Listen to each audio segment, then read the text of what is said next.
दोस्तों नमस्कार। गुजरात की राजनीति की असल परीक्षा 5 तारीख को होनी है।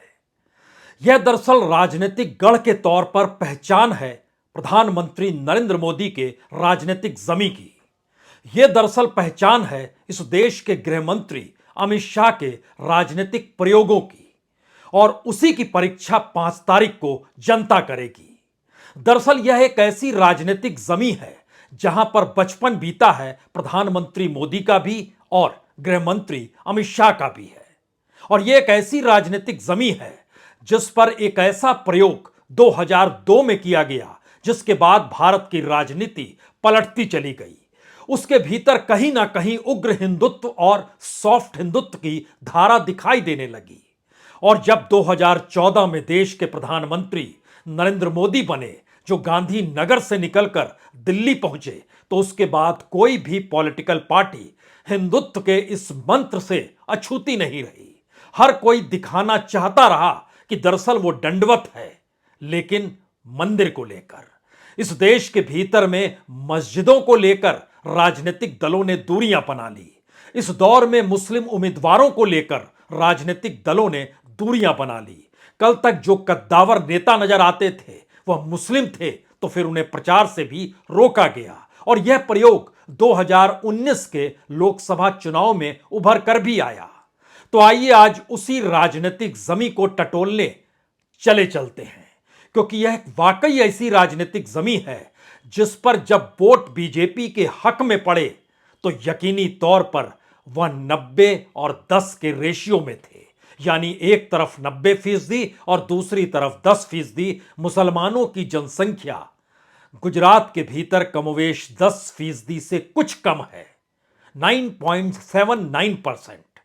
और वोट का ध्रुवीकरण कुछ इस तरीके से हुआ। यह दरअसल मध्य गुजरात का हिस्सा है, इसको सेंट्रल गुजरात कहते हैं, और इससे लगा हुआ है नॉर्थ गुजरात। नॉर्थ गुजरात गांधीनगर को समेटे हुए है, मेहसाणा को समेटे हुए है। यह वह जमीन है जहां पे बचपन बीता है नरेंद्र मोदी का और बचपन बीता है अमित शाह का। लेकिन राजनीतिक प्रयोग के छौंक ने दरअसल बीजेपी को जिस ऊंचाई पर ले जाकर खड़ा कर दिया, कांग्रेस सिमटती चली गई। लेकिन पहली बार आम आदमी पार्टी सेंध लगाने के लिए अगर उतरी है, तो सवाल सिर्फ सेंध वोटों को लेकर जातीय समीकरण के आश्रय नहीं है। यह सेंध क्या वह 2002 के उस राजनीतिक प्रयोग में लगा सकती है जहां जिक्र हिंदुत्व का था, हिंदू के परचम का था, गोधरा का जिक्र था, और एक लंबी फहरिस्त है इलाके दर इलाके, कॉन्स्टिट्यूंसी दर कॉन्स्टिट्यूंसी, और उन्हीं इलाकों की गलियों में प्रधानमंत्री मोदी ने 50 किलोमीटर की यात्रा की गाड़ी पर बैठकर, और इस बात को खुले तौर पर जतला दिया कि दरअसल इन गलियों से अभी भी वो परिचित हैं और गलियां उनसे परिचित है। भाषण के तौर पर अमित शाह ने जिक्र किया। चलिए भूमिका खत्म करते हैं। इस बात का महत्व सिर्फ इस बात से समझ लीजिए कि सेंट्रल गुजरात की 61 सीटों में से पिछली बार 37 सीट बीजेपी जीती थी, और नॉर्थ गुजरात की 32 सीटों में से 14 सीट ही बीजेपी जीत पाई थी, जबकि 18 सीट कांग्रेस के पास चली गई थी। यानी जिस ग्राउंड जीरो पर राजनीतिक प्रयोग हुए उससे जैसे जैसे दूर चलते चले जाइएगा, बीजेपी की हवा कमजोर दिखाई देती है और कांग्रेस की हवा मजबूत दिखाई देती रही। यह चाहे सौराष्ट्र कच्छ का इलाका हो या कुछ हद तक दक्षिणी गुजरात का इलाका हो, यानी साउथ गुजरात का। लेकिन 5 तारीख को जो वोट पड़ेंगे वह सेंट्रल गुजरात और नॉर्थ गुजरात में पड़ने हैं। सेंट्रल गुजरात के भीतर अहमदाबाद की 21 सीटें और वडोदरा की 10 सीटें, 31 सीट ऐसी है जहां पर अगर राजनीतिक प्रयोग जो किया गया, बार बार किया गया, और उसमें नया मोड़ जो आया वो पैसे को लेकर आया, बाजार को लेकर आया, मुनाफे को लेकर आया, और चंद हथेलियों में गुजरात की समूची पूंजी समेटे हुए अहमदाबाद और वडोदरा के व्यापारी भी जानते हैं कि मोदी सत्ता का मतलब क्या है। यह एक राजनीतिक परिवर्तन मुख्यमंत्री से प्रधानमंत्री की यात्रा के बाद गुजरात के भीतर पूंजी के आश्रय नजर आया। इसीलिए कहते हैं वडोदरा के हर होटल पर इस देश में दिल्ली की सत्ता काबिज है और वहीं पर नोटों की गिनाई होती है, वहीं से नोटों की बंटवाई होती है। तो क्या राजनीतिक प्रयोग के भीतर अहमदाबाद और वडोदरा के अलावे एक पंचमहल का इलाका है जो याद कीजिएगा तो 2002 के राजनीतिक प्रयोगशाला का यह भी बड़ा हिस्सा था। इन दो जगहों की सीट को मिला दीजिएगा तो 21, 10, 31 और 5, 36, 36 सीटों में से यह लगभग ऐसी सीटें हैं जहां पर सीधे सीधे 27 सीट बीजेपी पिछली बार जीत गई थी। क्या यहीं पर कांग्रेस सेंध लगा सकती है? क्या यहीं पर जनता बदल सकती है? क्या यहीं पे बीजेपी के राजनीतिक प्रयोग कमजोर पड़ सकते हैं? अहमदाबाद, वडोदरा और पंचमहल। हम इसके भीतर घुसे उससे पहले एक चीज और समझ लीजिए। इस सेंट्रल गुजरात के भीतर में 6 जिले ऐसे भी हैं जो राजनीतिक प्रयोग के साथ साथ गुजरात के विकास और अंतर्राष्ट्रीय और राष्ट्रीय तौर पर वहां पर उसकी पहुंच और पकड़ बहुत मजबूत रही है। मसलन आनंद की सीट, आनंद की सीट की पहचान डेयरी इंडस्ट्री से जुड़ी हुई है, लेकिन देखिए जहां जहां इंडस्ट्री और विकास और डेवलपमेंट और लोगों की भागीदारी का सवाल, उस आनंद में बीजेपी सिर्फ 2 सीट जीत पाई थी, 5 सीट कांग्रेस जीत गई थी। यानी वो राजनीतिक भूमि नहीं है, वो कर्म भूमि है और राजनीतिक प्रयोग वहां नहीं है, बल्कि वहां पर उस पूंजी और डेवलपमेंट का प्रयोग है जहां जनता की भागीदारी हो। तो क्या जनता ने इस बात को पिछली बार भांप लिया था? अगर परिस्थिति ना पलटी तो आने वाले वक्त में मुश्किल हो जाएगी क्या? यह सवाल इसलिए क्योंकि जैसे ही आप आनंद से निकलते हैं, खेड़ा सामने आकर खड़ा हो जाता है। खेड़ा की जमीन दरअसल सरदार पटेल के किसान आंदोलन की जमीन है और शायद इसीलिए कांग्रेस यहां पर 4 सीट जीती थी, पिछली बार 3 सीट ही बीजेपी जीत पाई थी, कुल 7 सीटें हैं। इन इलाकों से जैसे जैसे आगे निकलेंगे तो दाहोद का इलाका भी आएगा, छोटा उदयपुर भी आएगा, लेकिन इन जगहों पर भी देखिएगा तो एक छत्र राज्य बीजेपी का नहीं रहा। लेकिन इन सब के बीच हमें लगता है एक मंत्र आपको नॉर्थ गुजरात को लेकर डालना चाहिए, जो वडनगर का जिक्र प्रधानमंत्री मोदी के जरिए होता है। उस वडनगर को वो आती है मेहसाणा डिस्ट्रिक्ट में, और जिस मानसा सीट का जिक्र होता है वो आती है गांधीनगर में। गांधीनगर के मुख्यालय यानी सत्ता के मुख्यालय से 30 किलोमीटर की दूर पे मानसा की सीट, जहां पर बचपन बीता है अमित शाह का, और तकरीबन 90 किलोमीटर की दूरी पर वडनगर का ऊंचा सीट, जहां पे बचपन बीता है नरेंद्र मोदी का। नरेंद्र मोदी की सीट और अमित शाह के बचपन की सीट, जिस जहां पर बचपन बीता, वह सीट दोनों ही पिछली बार कांग्रेस जीत गई। क्यों जीत गई? क्या राजनीतिक तौर पर परिवर्तन की लहर घर तक पहुंच चुकी थी और वह परिवर्तन की लहर इस बार काफूर है, या आम आदमी के पार्टी आने के बाद बढ़ चुकी है? यह कौन सी परिस्थिति है, इसको परखने के लिए मानसा और ऊंचा की सीट बहुत बेहतरीन मानी जाएगी। मानसा जो एक लिहाज से गांधीनगर से 30 किलोमीटर दूर का जो इलाका है, वहां पर ठाकुर समुदाय जो है वो लगभग 42,000 के लगभग है और वो कांग्रेस का साथ देते आया है। जो पाटीदार है वो बटा हुआ था, पिछली बार भी बटा था, इस बार कहीं ज्यादा बटा है, उसकी तादाद 45,000 वोटों की है। जो ओबीसी है, जो मोदी के हक में खड़ा होता है और जिसको अपने तरीके से इस देश को पहला प्रधानमंत्री ओबीसी का मिला है, बीजेपी के अध्यक्ष रहते हुए जब इस देश के गृह मंत्री अमित शाह कहते हैं तो हो सकता है ओबीसी तबके को अच्छा लगे, लेकिन वहां पर ओबीसी खुले तौर पर साथ नहीं है, इसीलिए 34,662 वोट भी कहीं बटे हुए हैं। और राजपूतों की तादाद 29,000 है, चौधरी जो है वो तकरीबन 22,000 है, जो दलित तबका है वो लगभग 17,700 है, जो क्षेत्रीय गठिया कहते हैं वो 14,913 है, मुस्लिमों की तादाद भी तकरीबन 5,000 के लगभग इस मानसा सीट पर है। लेकिन अगर मुस्लिमों और दंगों का जिक्र एक साथ कोई राजनीतिक तौर पर करे और वो करने वाला शख्स अगर अमित शाह ही हो, तो क्या उनकी अपनी सीट उनके दायरे में नहीं आनी चाहिए? तो पिछली बार चूक कहां हो गई और इस बार क्या इस चूक की भरपाई के लिए ही जिक्र किया गया? यही वो ग्राउंड जीरो है जिसको पकड़ने की कोशिश हर किसी को करनी होगी, क्योंकि यहां ब्राह्मणों की तादाद सिर्फ 3,000 है। तो अमित शाह जिस मिजाज और जाति समीकरण के भीतर जाना नहीं चाहते हैं, वो हिंदू के एस्पेक्ट पे खड़ा होना चाहते हैं, लेकिन पिछली बार देखिए तो सिर्फ 524 वोट से बीजेपी के उम्मीदवार हार गए थे। अजीत चौधरी खड़े हुए थे और सुरेश कुमार पटेल ने एक झटके में उन्हें 524 वोटों से हरा दिया था। एक को 77,902 वोट मिले थे और दूसरे को यानी बीजेपी को 77,378 वोट मिले थे। तो क्या यह सीट लौट सकती है? क्योंकि यह सीट 2002 में बीजेपी जीती थी जब दंगे हुए थे। दंगों के अगले बार जब चुनाव हुआ 2007 में, तो फिर मौत का सौदागर कुछ ऐसा गूंज रहा था कि वह सीट भी एक लिहाज से केंद्रित होती चली गई और 3,370 वोटों से बीजेपी के प्रोफेसर मंगलदास पटेल चुनाव जीत गए और कांग्रेस के बाबू सिंह ठाकुर चुनाव हार गए। परिस्थितियां बतलाती हैं कि पाटीदार और ठाकुर वोट बड़ा मायने रखता है। यह तकरीबन 90,000 वोट है इस इलाके का, यानी कुल 2,28,000 में से 90,000 वोट ये बंटता है या एकजुट रहता है? इनको एकजुट करने के लिए कौन सा राजनीतिक प्रयोग अमित शाह यहां कर रहे हैं? पहला सवाल यह है।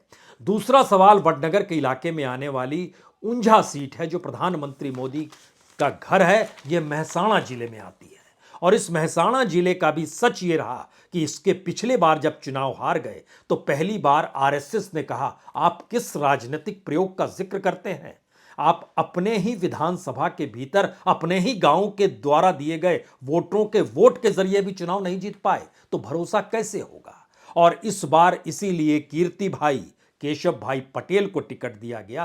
पिछली बार नारायण भाई लल्लूदास को टिकट दिया गया था जो बीजेपी के कैंडिडेट थे। 19,529 वोट से वो हारे थे। इस बार जिन्हें टिकट दिया गया उनकी करीबी आरएसएस से नहीं, सर संघ चालक मोहन भागवत से है। तो संघ की जरूरत अपनी ही कॉन्स्टिट्यूएंसी में प्रधानमंत्री मोदी को चाहिए। हिंदुत्व के प्रयोग की जमीन में 2002 का राजनीतिक प्रयोग अगर सफल हुआ और अडवाणी अड़ गए कि मोदी प्रधानमंत्री रहेंगे और वाजपेयी राजधर्म का जिक्र करते रहे, तो ऐसे में संघ भी अडवाणी के साथ खड़ा होकर उस वक्त बचा ले गया नरेंद्र मोदी को। और वही फूल कैसे बड़े हुए और अडवाणी के लिए क्या वो कांटे हैं और आरएसएस के लिए एक मुश्किल सवाल है। लेकिन इस बार चुनाव में समझौता किया गया कि आरएसएस की सुनेंगे, उनके करीबियों को टिकट देंगे। तो ऊंझा के सीट जो है कीर्ति भाई केशव भाई पटेल को जो दी गई वह इस बात का प्रतीकाक है कि दरअसल आरएसएस को साथ खड़े होना होगा, क्योंकि यहां पर बड़ी तादाद दलितों की भी है जिनके भीतर आरएसएस का काम है। इनकी तादाद लगभग 15,000 से ज्यादा मुसलमान है। यहां पर भी मुसलमान तकरीबन 7,000 के लगभग है। लेकिन समझिए यह सीट शहर और गांव में बटी हुई है। कुछ हिस्सा शहर में, लगभग 69,000 69,000 शहर में और लगभग 1.5 लाख ग्रामीण इलाकों में। और ग्रामीण इलाकों में तो पहुंच पकड़ अपने तौर पर आरएसएस की है, बीजेपी की नहीं है। और बीजेपी की जब नहीं है तो वहां पर कांग्रेस की राजनीतिक पकड़ है। तो उसको काउंटर करने के लिए इन दोनों सीटों पर अपनी जमीन को वापस लाने का प्रयास और गढ़ बचाने की स्थिति में अमित शाह भी हैं और नरेंद्र मोदी भी हैं। लेकिन जैसे ही इसके आगे आप निकलते हैं और यह समझना शुरू करें कि जब हम मेहसाणा का जिक्र कर रहे हैं, जो प्रधानमंत्री मोदी की सीट आती है, उनके घर की सीट, उसी जिले के भीतर में जो सीट का जिक्र होता है उसमें 7 सीटें कुल मिलाकर हैं। इन 7 सीटों में सिर्फ 2 सीट जीत पाई कांग्रेस और बाकी सारी सीटें जो हैं बीजेपी ने जीती। लेकिन यहां पर कांग्रेस जहां जीतती है वहां पर वोटिंग का अंतर जो है वो 15 से 20 हजार तक का रहता है और जहां बीजेपी जीतती है वहां पर वोट लगभग 1,000, 2,000, 7,000 और एकमात्र सीट खेरालू की जहां पर 21,000 वोटों से वह जीतती जरूर है। लेकिन हम जब उस गढ़ में घुसना चाहते हैं जिस गढ़ का राजनीतिक प्रयोग 2002 में किया गया, अहमदाबाद में एंट्री हो उससे पहले आपको पंचमहल चलना होगा, क्योंकि पंचमहल वो इलाका है जिसके दायरे में गोधरा आता है। और यहां की जो 5 सीटें हैं उसमें से 4 सीट बीजेपी ने जीत ली, 1 सीट इंडिपेंडेंट ने जीती थी। कांग्रेस यहां एक भी सीट जीत नहीं पाई। इस इलाके के भीतर गोधरा से बीजेपी के राहुल जी जीते जो इस बार भी मैदान में, लेकिन कितने वोट से जीते थे? सिर्फ 258 वोट से। यानी वोटों का ध्रुवीकरण किसी राजनीतिक प्रयोग की जमीन पर जब होता है तो वोट इस लिहाज से बंटते हैं कि सिर्फ दो ही प्लेयर आमने सामने और उसमें बहुत शार्प तरीके से लड़ाई होती है। इस इलाके में मुस्लिमों की तादाद बहुतायत के तौर पर है, लेकिन वोट की लकीर इतनी मोटी खींची कि दरअसल बिल्कुल एक एक वोट गिने जाने लगे और गोधरा में 258 वोट से बीजेपी के उम्मीदवार चुनाव पिछली बार जीत गए। क्या कांग्रेस इस बार समझ रही है या यहां के वोटरों को समझ में आया है कि बार बार राजनीतिक प्रयोग की दिशा में हर किसी को 2002 याद क्यों आता है?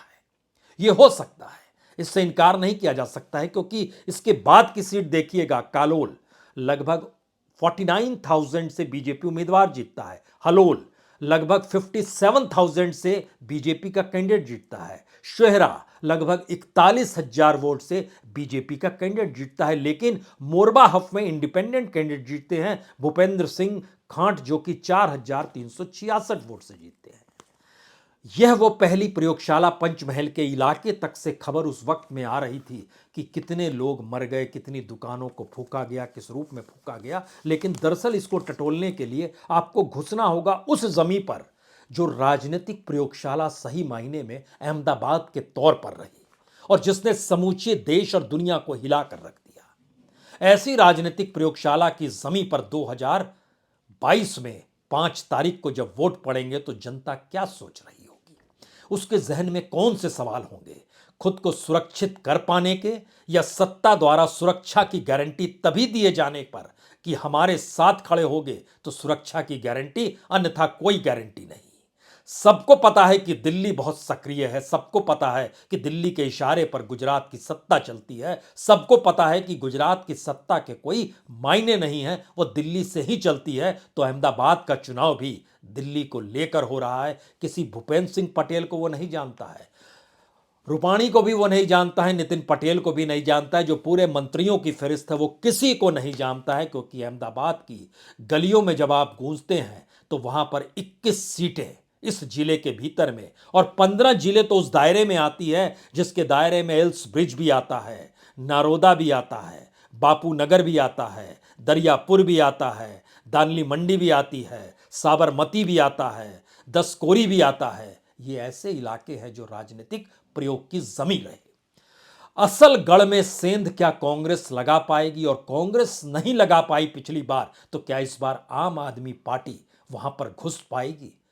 यह सवाल बहुत तीखा सवाल है, क्योंकि अगर अहमदाबाद की 21 सीटों में से पिछली बार 15 सीटें बीजेपी ने जीती, तो अगर आप उसके मार्जिन को भी देखिएगा तो आप हक्के बक्के रह जाइएगा। इतनी बड़ी तादाद में वोट पड़े, और इतनी बड़ी तादाद में 2017 में भी, यानी 2002 के 15 बरस बाद भी एकजुटता के साथ लोग बीजेपी के साथ खड़े थे। सवाल यही है कि दरअसल ये गढ़ है, ये राजनीतिक प्रयोग है, ये ग्राउंड जीरो है। और यहां पर अगर एक एक करके देखिएगा, घाट लोरिया की सीट 1,17,000 वोट से बीजेपी का कैंडिडेट जीतता है, वो भी विधानसभा में। कल्पना कर रहे हैं? बटवा की सीट 60,000 वोटों से ज्यादा से जीत मिलती है। एल्सब्रिज लगभग 885,000 वोटों से यहां पर जीत मिलती है बीजेपी को, कैंडिडेट को। नारायणपुरा, यह भी उस इलाके की प्रयोगशाला थी, 66,000 से ज्यादा वोटों से जीत मिलती है बीजेपी को। नरोदा 60,000 वोटों से ज्यादा जीत मिलती है बीजेपी को। अमरईवाड़ी 50,000 के लगभग जीत मिलती है बीजेपी को। मणिनगर, यह भी प्रयोगशाला की जमीन थी, यहां पर 75,000 से ज्यादा वोटों से जीत मिलती है बीजेपी को। साबरमती, कैसे महात्मा गांधी की याद और साबरमती का जिक्र, और जिक्र 2002 की राजनीतिक प्रयोगशाला का।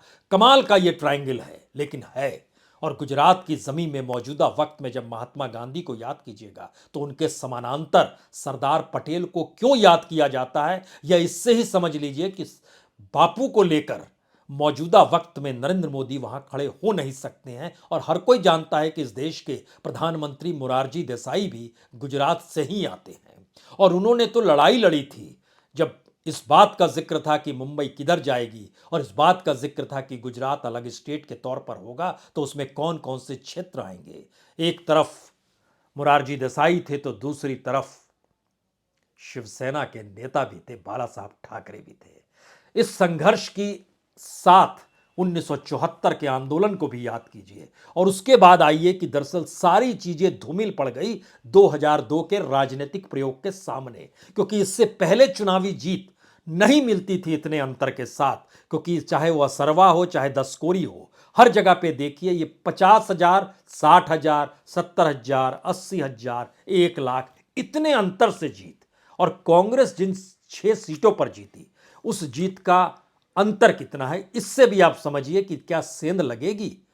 मसलन विरामगाम में कांग्रेस जीती 6,548 वोटों से, साणंद में वह जीती 7,721 वोटों से, बापूनगर में वह जीती 3,067 वोटों से, दरियापुर में वह जीती 6,187 वोटों से और जमालपुर खाड़िया में जीती वह 29,000 वोटों से। यहां समझना होगा दरियापुर, जमालपुर और बापूनगर इन 3 जगहों पर मुस्लिमों की तादाद अच्छी खासी, और गयासुद्दीन शेख दरियापुर से जीते थे, इमरान खेड़वाला जो थे वह 29,000 वोटों से जीते थे।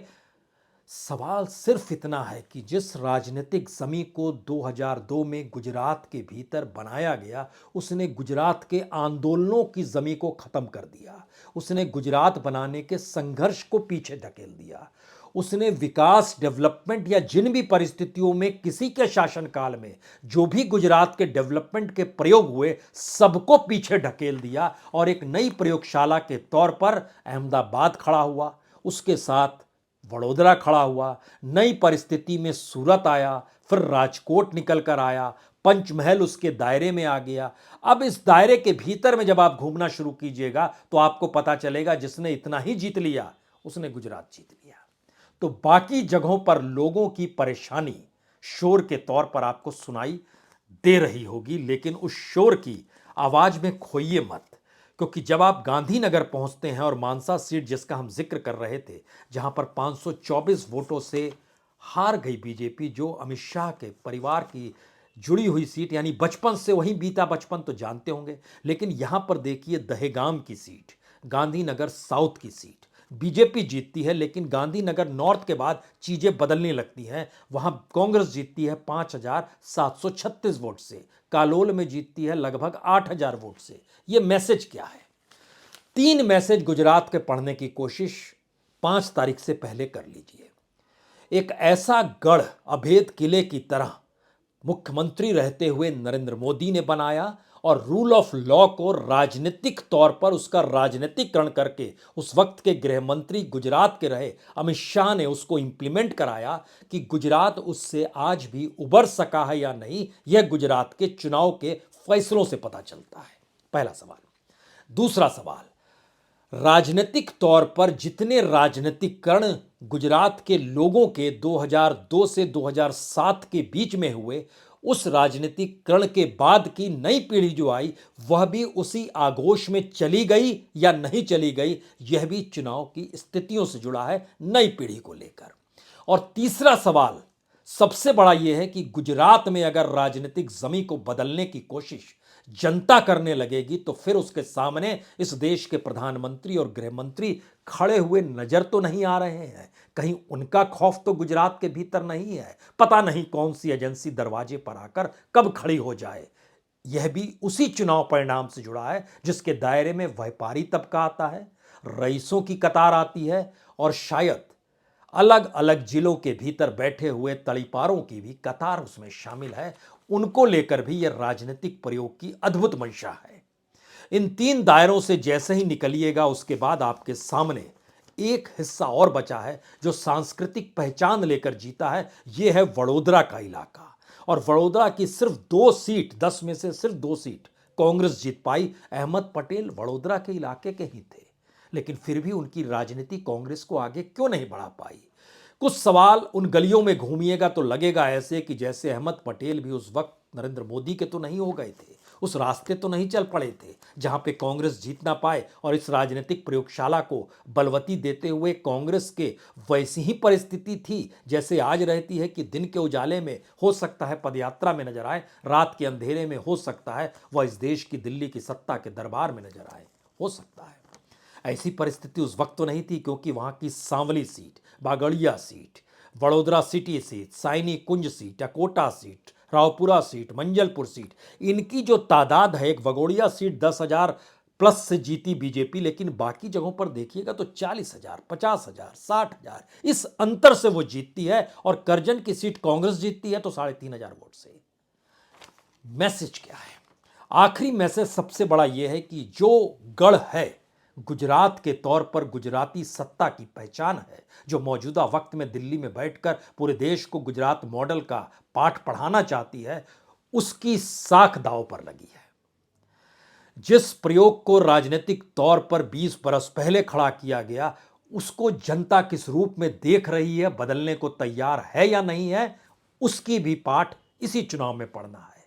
और अगर विकल्प के तौर पर कोई नहीं है तो शायद ये एक ऐसी परिस्थिति है जिसमें जनता के सामने एक शून्यता है, सिवाय उसके इस पार या उस पार दोनों तरफ एक ही शख्स मौजूद है, तो उसी के साथ वो खड़ी होगी या नहीं होगी, यह भी प्रयोग इसी चुनाव में होने हैं।